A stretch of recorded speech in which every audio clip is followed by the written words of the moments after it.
보화를 발견했습니다. 그러자 그 보화를 흙으로 덮어놓고 집으로 돌아가서 자기의 소유를 다 팔아서 이 보화를 샀다, 이 밭을 샀다, 이런 내용이잖아요. 그렇게 엄마도 이 사람처럼 모든 것을 팔아가지고 천국을 사야 돼. 천국은 그렇게 중요한 거야.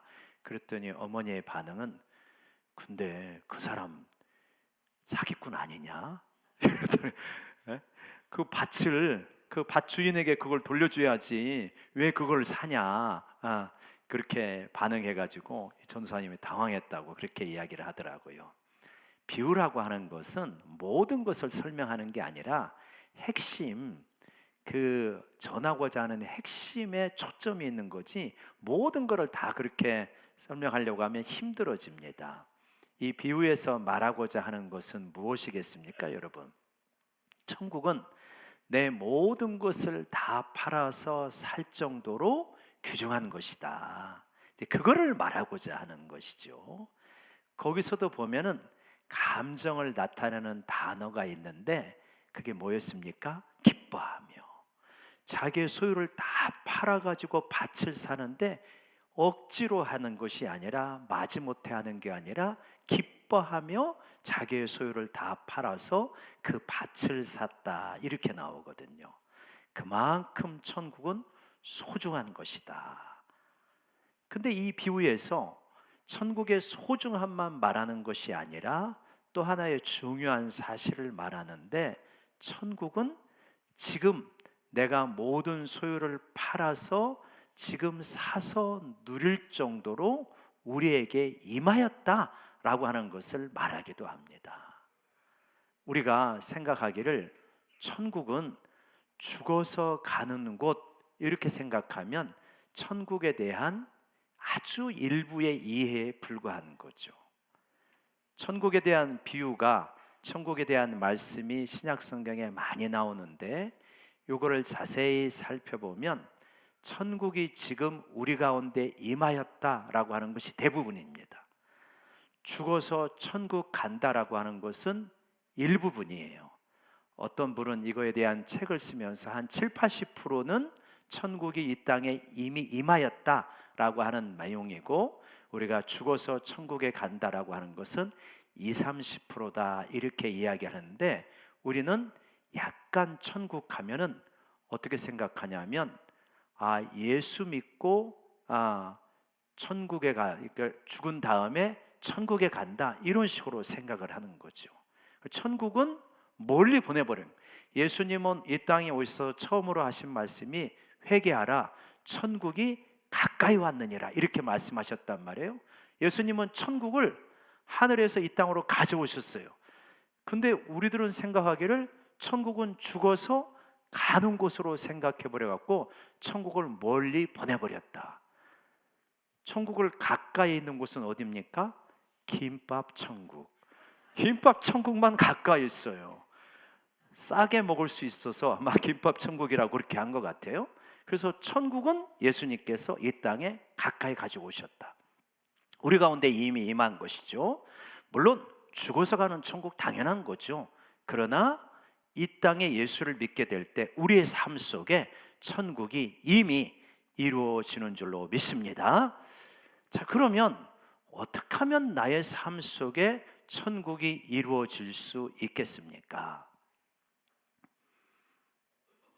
천국이라고 하는 것은 좀 완곡한 표현이죠. 원래 정확한 의미는, 정확한 단어는 뭡니까? 천국이 아니고 하나님 나라. 그럼 왜 하나님 나라라고 하지 천국이라고 하냐? 왜 그러죠? 하나님의 이름을 망령되이 일컫지 말아라 라고 했기 때문에 유대인들은 하나님 대신에 하늘이라고 하는 표현을 즐겼습니다. 그래서 내가 하나님께 죄를 지었다라고 하는 표현을 뭐라고 하죠? 내가 하늘의 죄를 지었다라고 말합니다. 그러니까 하나님 나라를 다른 식으로 완곡하게 표현하면 하늘 나라인 거죠. 그러니까 하늘 나라를 한자로 표현한 게 천국이다 라고 하는 것입니다. 그러니까 천국을 우리가 읽을 때 원래 정확한 원래의 뜻은 정확한 단어는 하나님 나라, 이렇게 이해하면 훨씬 쉬운 거죠. 그러면 하나님 나라라고 하는 것은 뭐냐? 하나님께서 통치하시는 나라다.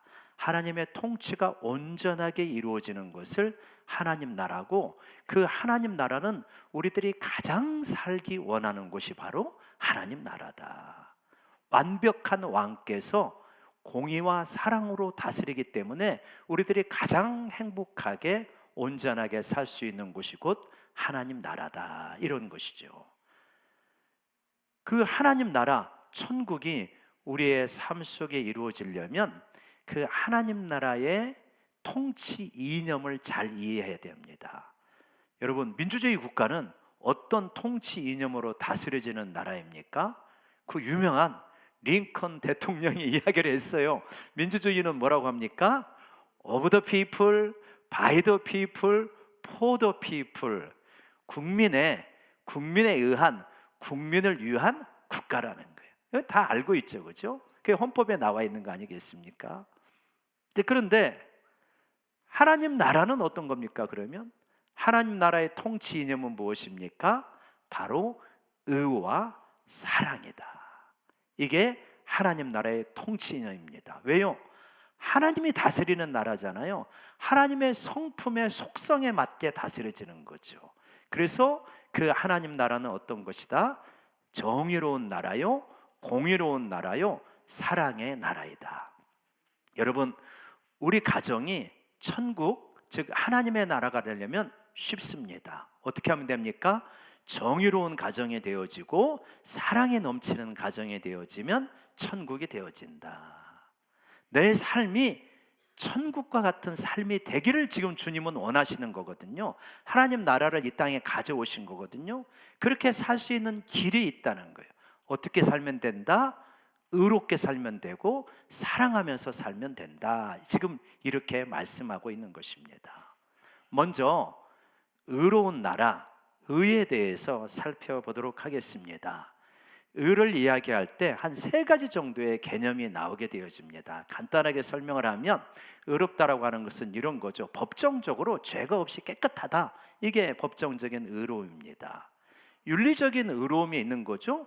정직하고 신실하게 살아가는 것입니다. 그죠? 정직하고 진실하게 살아가는 거죠. 신앙적인 의로움이 있습니다. 그건 뭐냐면 아브라함, 노아처럼 하나님과의 언약의 관계에 충실한 것, 그것이 바로 의로운 것이다 라고 하는 것이죠.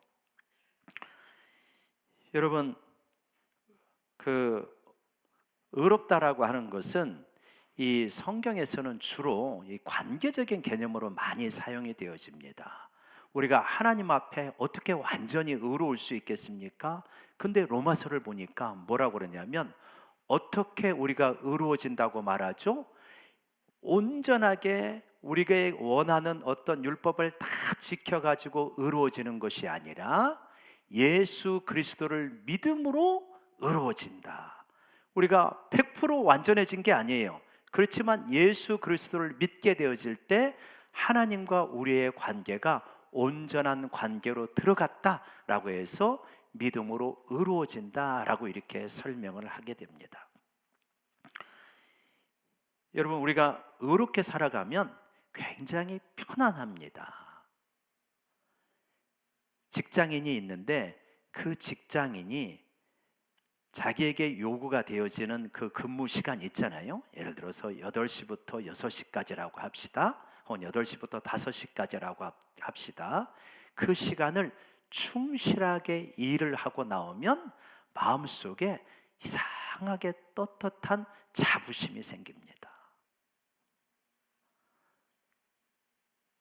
아버지가 있고 어머니가 있는데 아버지와 어머니가, 아버지가 능력이 많지 않지만 자식을 위하여서 평생을 애를 썼잖아요. 그러면 어떻게 됩니까? 굉장히 당당하게 되어집니다. 근데 능력이 많고 부유하더라도 이 자기에게 주어진 일을 제대로 하지 못하면 자식들로부터 존경을 받지 못하게 되어집니다. 참, 왜 하나님은 구약 성경에서 그렇게 의로움을 강조하실까? 이런 부분을 한번 묵상해 봤어요. 왜 그럴까? 왜 하나님은 그렇게 의로움을 많이 강조하실까? 하나님은 사랑의 하나님인데 사랑을 먼저 강조하시면 좋을 것 같은데 왜 의로움을 먼저 그렇게 강조하실까? 살아보니까 그게 맞더라고요. 그러니까 우리 집안이 작은 천국이 이루어지려면 사랑이 당연히 있어야 됩니다. 근데 사랑 이전에 뭐가 있어야 되냐면 의로움이 있어야 되더라고요. 질서가 잡혀야 돼요. 권위에 복종하는 것이 있어야 됩니다. 그래야 천국을 만들어 갈 수가 있어요. 그러니까 이스라엘 백성들이 모여서 삽니다. 그래서 하나님이 얼마나 좋으신 분인가 열방 나라들에게 보여줘야 됩니다. 그런데 만약에 이 나라가 혼란스럽다. 그러면 어떻게? 야, 저기는 천지를 만드신 여호와를 믿는 백성들이야 어떻게 누가 인정하겠습니까? 그렇게 인정하지 못하죠. 그래서 하나님의 백성들이 행복하고 정말 아름답게 살아가기 위해서는 뭐가 있어야 되냐? 의로움이 있어야 된다. 그러니까 우리들이 만약에 많은 차가 도로에서 다니는데 질서라고 하는 의로움이 없다면 뒤죽박죽이 될 것입니다. 그래서 하나님께서는 먼저 그렇게 우리에게 의로움을 강조하시는구나. 여러분, 여러분의 삶이 좀 평탄하고 남에게 부끄러움을 당하지 않고 살려면 의로운 삶을 살아가는 우리 모두가 되기를 원합니다.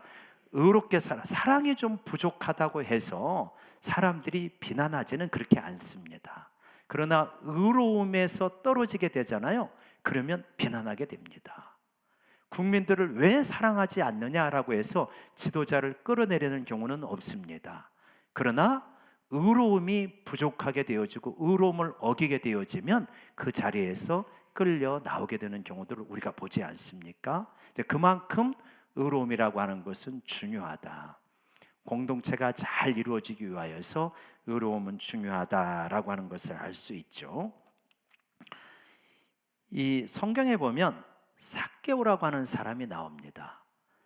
삭개오가 부자였습니다. 세리장이었죠. 그래갖고 부를 많이 모았는데 어느 날 예수님이 거기를 지나간다는 소리를 듣고 예수님을 만나기를 원했습니다. 그래서 달려갔는데 사람들이 많으니까 결국 이제 나무 위로 올라가잖아요. 그때 예수님께서 삭개오의 마음을 아시고 삭개오에게 말합니다. 삭개오야, 내려오너라.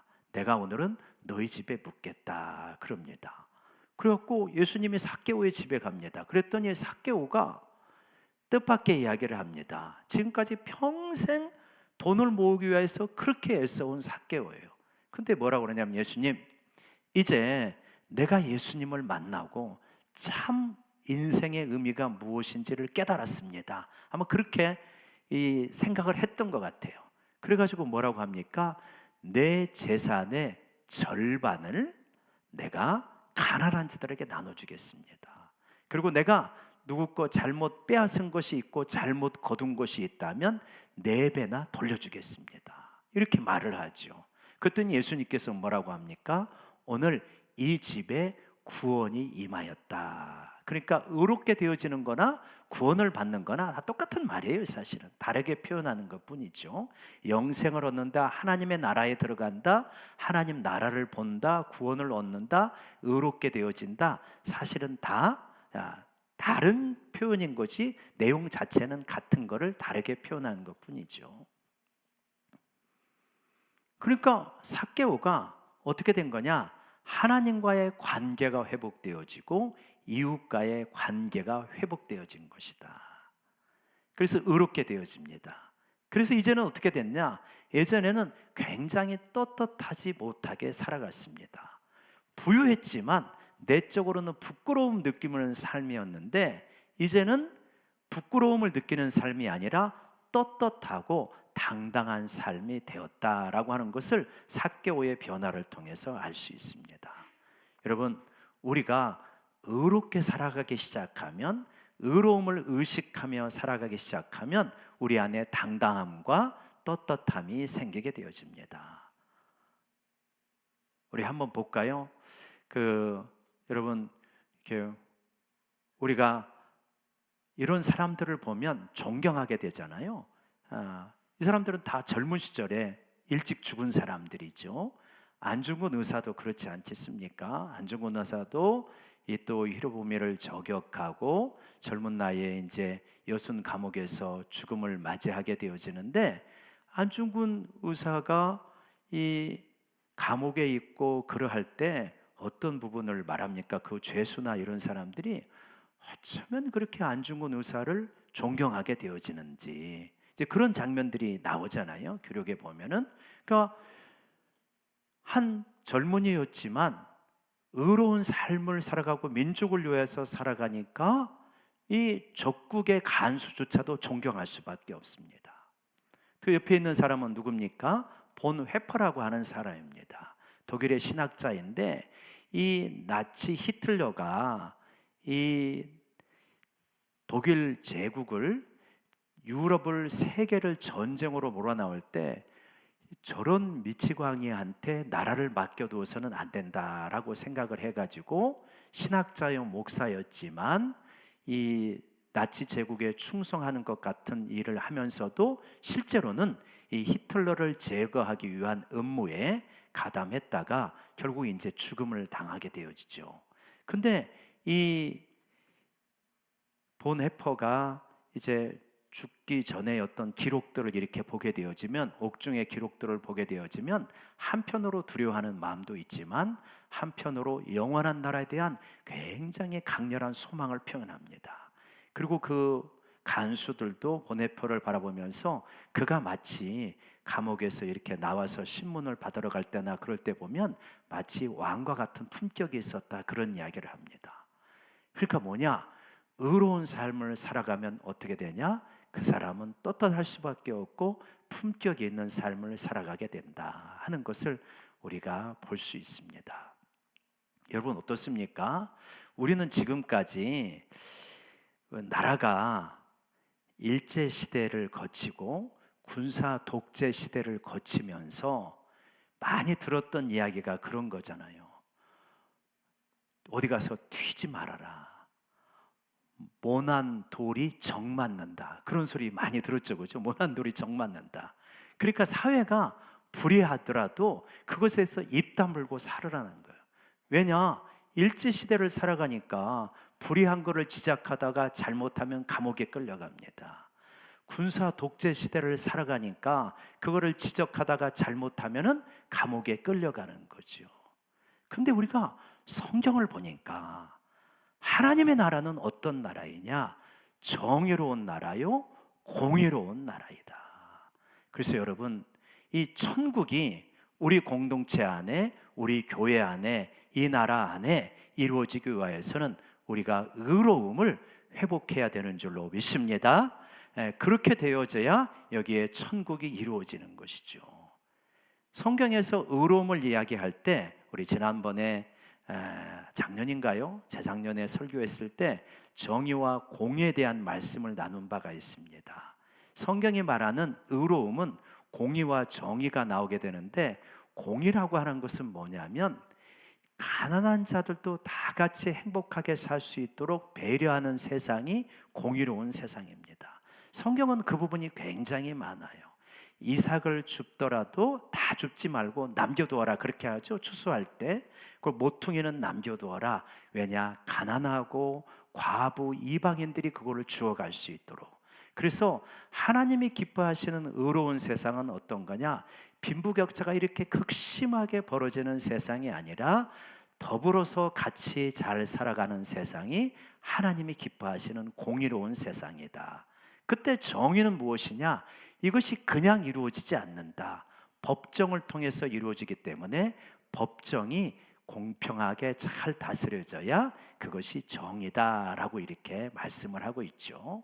그래서 여러분, 우리가 이 땅을 바라보면서 어떻게 하면 좀 더 정의로운 세상이 될 것인가 하는 것을 우리가 생각해 보았으면 좋겠습니다. 우리 가정이 어떻게 정의로울까?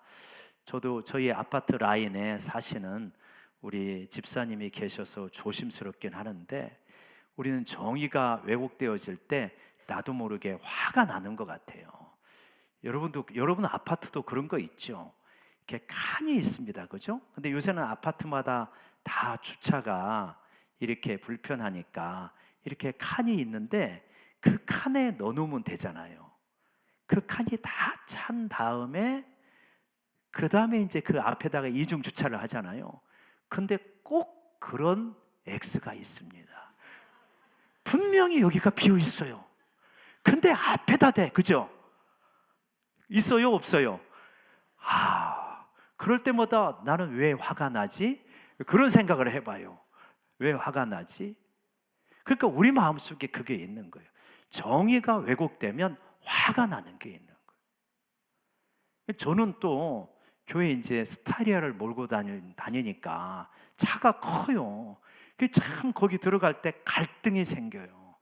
내가 이거 들어가면은 새벽에 나올 때 분명히 저 아파트가 될 텐데 그걸 가지고 돌아가지고 편하게 나올 수 있는 데다가 이렇게 되려고 많이 하는데, 진짜 우리가 하나님의 나라가 의로운 나라다, 정의롭고 공의로운 나라라는 것을 꿈꾸며 살아간다면 우리가 작은 것 하나에서도 어떤 것이 하나님 기뻐하시는 의로운 삶인가, 그것을 추구하게 될 때 하나님의 다스림이 실제로 우리 가운데 이루어지게 되리라 믿습니다.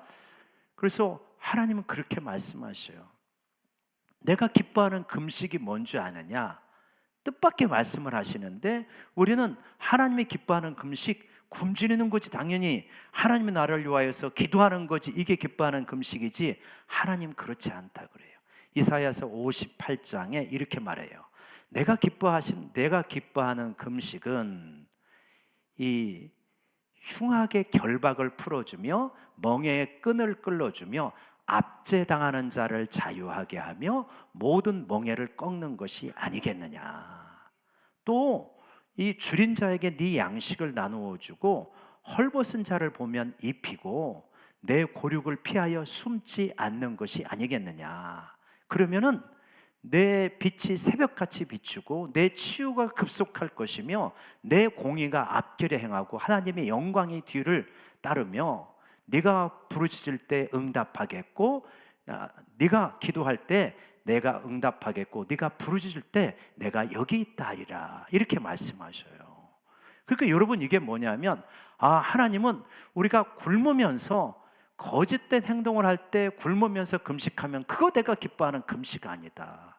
진짜 금식은 네가 이웃에서 고통당하는 사람을 좀 편하게 해주고 자유롭게 해주고 인간답게 살 수 있도록 도와주는 것, 그게 내가 기뻐하는 금식이다. 여러분, 우리가 우리 곁에서 이 사회가 좀 더 의로워지고 우리 가족 공동체가 의로워지고 연약한 자, 압제당하는 자들이 좀 더 편안하고 자유롭게 살 수 있도록 만드는 것, 이것이 천국을 이루어가는 방식인 줄로 믿습니다. 하나님은 진짜 좋으신 분이에요. 그 당시의 왕들을 생각해 보십시오. 내 왕권은 하늘이 부여한 거야. 그래서 가진 자들을 위한 나라를 만들었습니다. 하나님 반대예요. 하나님은 오히려 압제당하는 사람, 서민들, 이방인들, 과부, 고아, 나그네, 이들도 같이 살 수 있는 나라를 만들어라. 이게 하나님 나라다, 이렇게 말씀하십니다. 얼마나 하나님은 진짜 하나님이신가 하는 걸 거기서도 알 수 있는 거죠. 그래서 여러분, 우리가 공의로운 그러한 나라를 꿈꾸면서 또 그러한 가정, 그러한 교회, 그러한 조국이 되어줄 수 있도록 우리가 같이 애써가기를 원합니다. 두 번째 통치 이념은 뭐냐면 사랑입니다. 오늘 우리가 읽은 말씀도 사랑이죠. 여러분, 하나님은 사랑이십니다. 그리고 하나님은 가장 행복하셔요. 사랑하면 행복하게 되어 있습니다. 언제 행복해지냐? 사랑하면 행복해져요. 나는 명절인데 하나도 행복하지 않다. 사랑이 지금 식은 거예요. 그죠? 사랑하면 행복해집니다.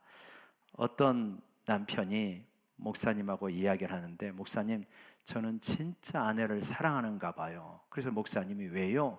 아내가 아프면 죽을 것 같이 힘들어요. 그래서 야, 그렇게 힘드세요? 뭐가 그렇게 힘드세요? 집안이 너무 정신이 없어요. 그렇다 그래요. 여러분, 그게 사랑입니까? 그게 사랑이 아니죠. 사랑이 식은 거죠. 왜냐? 사랑은 수고가 뒤따르는 것이기 때문에. 그리고 사랑의 수고를 힘들다고 생각하지 않습니다. 성경에서 말하는 사랑은 드라마나 영화에서 말하는 사랑하고 다르잖아요. 사랑은 보편적인 사랑이고 무조건적인 사랑입니다. 내 편만 사랑하는 게 아니라 나하고 뜻이 다르고 나하고 갈등이 있었어도 사랑하려고 씨름하는 것, 그것이 우리 성경이 말하는 사랑인 거죠. 그러니까 얼마나 어려운 것입니까? 우리가 성경이 말하는 사랑을 이야기하기는 쉬워도 사랑하기는 참 힘든 것 같아요. 그래서 나는 당신을 사랑해 사랑해 하지만 실제로 음식물 쓰레기 하나 갖다가 버려주지 않으면서 사랑해 사랑해 하는 것은 아니다 하는 걸 알 수 있잖아요. 그죠? 성경에 룻이 나올지 않습니까? 룻의 이야기에 감동을 받는 까닭은 무엇이냐면, 시어머니가 아무도 없는 상태에서 자기 고향으로 돌아갈 때 아무도 없고 가장 어려운 상태에 나는 당신을 떠나지 않겠습니다. 그 이야기가 우리에게 감동이 되지 않습니까? 그게 바로 사랑인 것이다. 사랑이란 무엇이냐? 그 사람이 가장 힘들 때 함께 있어주는 것이 사랑 아니겠습니까? 그 사람이 정말 힘든 것을 도와주는 것, 그게 사랑이죠. 예수님이 그랬잖아요. 예수님께서 천상에 계시면서 얼마든지 영광 누리실 수 있고 거기에 편히 계실 수 있겠지만 고통당하고 있는 우리를 구원하시려고 이 땅에 내려오신 것, 그것이 바로 사랑이지 않겠습니까? 여러분, 어떤 사람이 행복합니까? 사랑하는 사람이 행복하다. 여러분, 오늘 설교의 제목이 그래서 뭡니까? 으떳 사행입니다. 뭔지 이제 아시겠죠? 왜 그렇습니까? 의로우면 떳떳하고 사랑하면 행복하다. 한번 외쳐볼까요? 시작. 으떳 사행. 의로우면 떳떳합니다. 당당하게 살아갈 수 있습니다. 죄를 짓지 않으면 경찰이 와도 걱정할 게 없는 거예요. 그러나 죄를 지으면 전화만 와도 가슴이 철렁한 것입니다.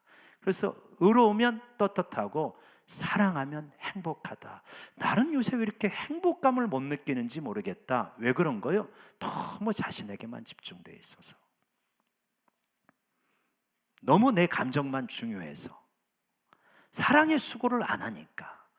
사랑의 수고를 안 하면요, 교회 와도 행복하지 않습니다. 여러분 잘 모르시지만 토요일 날 저녁 늦게까지 교회는 불이 켜져 있습니다. 왜요? 찬양팀들이 연습을 해요.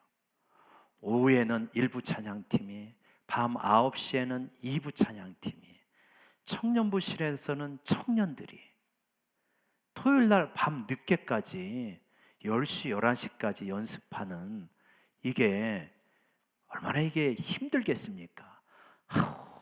내가 뭐하러 여기를 지원해가지고 이 고생을 하나. 그렇게 하는 사람은 저는 하나도 없을 거라고 봅니다. 내일 찬양을 하나님께 영광스럽게 돌리기 위하여서 기쁜 마음으로 수고를 하는 거예요. 사랑의 수고가 우리에게 기쁨을 가져다 주는 것이다. 아멘이십니까? 옛날에 우리 어머니들이 그랬어요. 엄마는 왜 안 먹어? 그러면 나는 니네가 먹는 것만 봐도 배부르다. 지금 이제 할머니들은 그렇게 말하면 혼난다고 그러네요. 그죠? 우리 지난번에 말씀 우리 양 목사님이 하신 적이 있는데, 내가 니네들 먹이려고 배부르다고 했지 진짜 배부른 줄 아냐? 이제 그렇게 말씀하셨다는데, 아무튼 어떻습니까? 사랑의 수고, 그게 우리를 행복하게 하는 거죠. 우리 시인 정호승 씨의 이야기를 한 바가 있는데요. 시인 정호승 씨는 방학이 되면은 어렸을 때 외할머니 집을 갔다 그래요. 근데 경상도 분이라 외할머니가 무뚝뚝하대요. 그래가지고 가면은 또 이제 기대를 가지고 외할머니 집에 이제 놀러를 가는 거 아니겠습니까? 그러면 아이고 우리 새끼 어서 와, 이런 걸 기대했을 텐데 이 할머니는 무뚝뚝해가지고 왔냐? 그냥 그걸로 끝이래요. 그래가지고 이 어린아이가 할머니는 나를 사랑하나 뭐 그런 비슷한 생각을 했다 그래요. 어느 날 밤에 잠을 자다가 화장실이 가고 싶어서 일어났습니다. 그 당시 화장실은 밖에 있잖아요. 그러니까 이제 나가가지고 화장실을 가는데 그 자기가 자는 방 아궁이에서 뭔가 희끄러한 게 보여서 뭔가 하고 갔더니 외할머니가 새벽 한 2시나 그 정도 됐을 텐데 그 분부를 떼고 있는 거예요. 그때 자기는 깨달았대요. 아, 할머니가 무뚝뚝하지만 나를 사랑하는구나. 사랑은 언제 느껴지는 거냐? 수고할 때 사랑이 느껴지는 것이다. 그리고 이 사랑의 수고는 힘겹게 느껴지는 것이 아니라 하는 사람은 기쁨으로 하게 되고요. 왜냐? 사랑이기 때문에 기쁨으로 하게 되고, 받는 사람은 거기서 말할 수 없는 위로와 기쁨을 누리게 되어지는 거죠. 사랑받기 때문에. 그래서 천국은 바로 어떤 나라이냐? 사랑의 나라이다. 우리 주님은 그렇게 말씀하십니다. 오늘 말씀에서 그랬죠? 너희가 새 계명을 너희에게 주노니 서로 사랑하라. 너희가 서로 사랑하면, 내가 너희를 사랑한 같이 서로 사랑하고 그렇게 사랑하면 세상은 너희가 내 제자인 줄 알리라. 여러분, 어떤 사람이 좋은 사람일까요?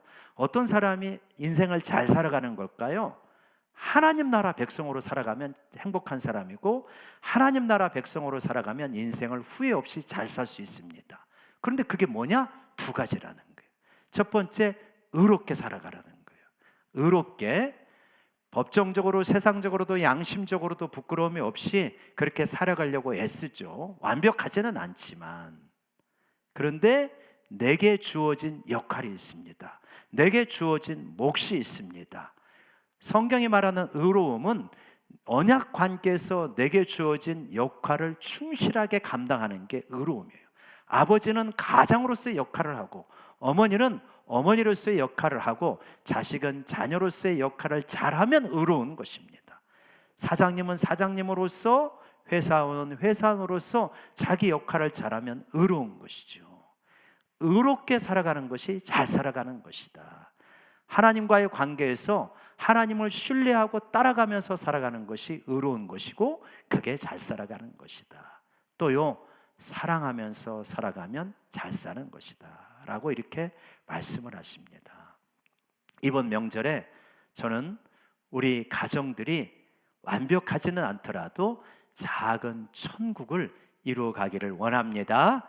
하나님 나라가 이루어지기를 원합니다. 그러면 어떻게 해야 될까요? 의로워져야 됩니다. 혹시라도 불편한 사람이 있다면 전화를 하고 관계를 회복하려고 씨름을 하고, 그게 의로움을 회복해가는 길일 것입니다. 우리 가정의 질서를 다시 세우는 것이 의로워지는 것일 것입니다. 사랑의 수고를 아끼지 않으려고 한번 애써보죠. 같이. 자꾸 누구에게 시키는 것이 아니라 내가 먼저 사랑의 수고를 하게 될 때 우리 가정 안에 하나님의 나라가 이루어지게 되리라 믿습니다. 주님은 이 땅에 하나님 나라 천국을 가져왔습니다. 죽어서 가는 하나님 나라가 아니고, 예수님 믿게 될 때 지금 여기서 하나님 나라 누릴 수 있다는 겁니다. 그리고 세상 사람들은 너희가 진짜 하나님 나라 누리는 걸 나에게 보여줘봐, 그러면 나도 교회 나갈게, 사실 이거 아니겠습니까? 그 하나님 나라를 우리 가정에서부터, 우리 교회에서부터 만들어가고 누려가는 이번 명절이 되시기를 주의 이름으로 축원합니다. 기도하십시다. 하나님 아버지, 이번 명절에 우리가 하나님 나라 천국을 실제적으로 누릴 수 있도록 도와주시옵소서. 그 나라는 의로운 나라요, 그 나라는 사랑의 나라임을 깨닫습니다. 저희들이 이러한 삶을 살아갈 수 있도록 구체적으로 적용하며 실천해 가며 하나님의 다스림을 받는 것이 얼마나 복된지를 알 수 있도록 도와주시옵소서. 예수님의 이름으로 기도드리옵나이다. 아멘.